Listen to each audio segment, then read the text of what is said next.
చెప్పాలి.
తెలుగుదేశం పార్టీ కోఆర్డినేటర్గా మన ప్రీతమ నేత మన ముఖ్యమంత్రి శ్రీ నారా చంద్రబాబు నాయుడు గారు మరియు మన నారా లోకేష్ అన్న గారు నన్ను తెలుగుదేశం పార్టీ సచివాలయ కోఆర్డినేటర్గా నియమించినందుకు ధన్యవాదాలు.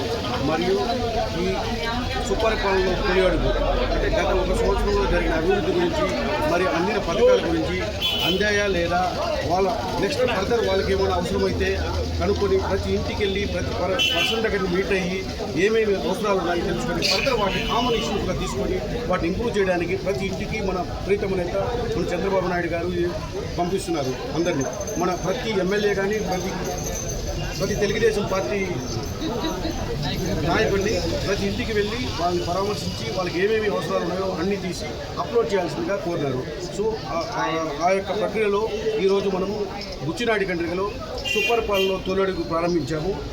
మంచి స్పందన ఉంది, ప్రజలందరూ చాలా స్పందిస్తున్నారు. సో దీన్ని ముందుకు తీసుకుపోవాలని చెప్పి మన బుచ్చినాడి కండ్రిగ పార్టీ ప్రెసిడెంట్ కానీ మరి బూత్ సభ్యులు కానీ బూత్ కమిటీ అధ్యక్షులు కానీ అందరూ కోరుకుంటున్నాను. జై తెలుగుదేశం, జై